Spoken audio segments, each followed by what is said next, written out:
Atat kayong mag-eleksyon, ha? Ang akala nyo kasi, pag may eleksyon, may pagbabago. Kung meron kayong 10 commandments ng tamang pagboto, kaming mga ulupong sa gobyerno, ay meron ding 10 commandments ng simpleng panloloko.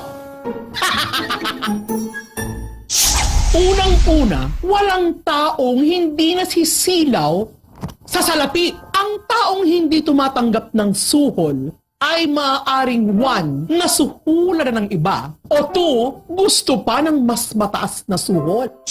Ikalawa, kung masyadong garapalang cash, pwede rin namang in kind. Magpatayo ng mga waiting shed, itsurang walang dumadaan ng bus. Magpatayo ng tulay, basketball court. Mag-donate sa NGO at sa simbahan. Pero wag din yung kakalimutan, ha? Mamigay ng corona sa beauty pageant ng mga bakla. I want nobody but you. Ikatlo, pag malapit na ang eleksyon, siguraduhin ninyong nabura ng lahat sa ala-ala ng mga botante ang lahat ng iskandalong ginawa ninyo. Nabura ng lahat ng mga hide and go video. At siguraduhin nyo rin na napahuli nyo na o napapatay ang lahat ng mga whistleblower at mga witnesses na laban sa inyo. Hindi naman tayo kailangan palaging mabangoy tuwing eleksyon lang. Ika-4, mahalin ang kulturang Pilipino, utang na loob, pakikisama, magninang sa kasal, mag-anak ng binyag, makipaglibing. Ika-5, pag malapit ang eleksyon, siyempre kailangan masaya ang mga botante. Kaya kailangan ba aga pa lang, nagbo-voice lessons ka na. Mag-aral kang magsayaw dahil ang politikong magaling sumayaw at kumanta, mas magaling mamuno.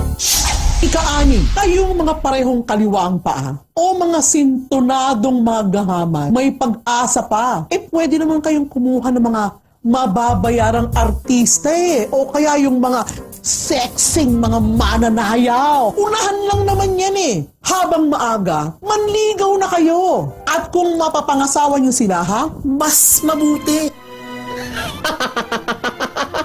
Tamling.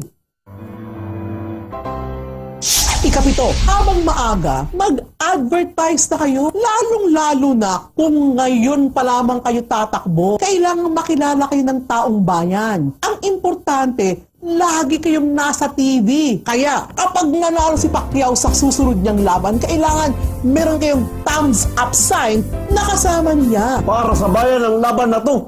Ika-8, siguradong may kilala kayong matinik sa loob ng COMELEC dahil malaking budget ang kakailanganin ninyo at inaalagaan ang mga daga at bulati sa loob para kung sakaling hindi umubra ang lahat ng pagpapabango nyo sa publiko, meron pa rin kayong alas para mandaya. Lalo na ngayon, automated na daw ang eleksyon. Malaki ang kailangan ninyong halaga para sa mga hacker ng computer, di ba?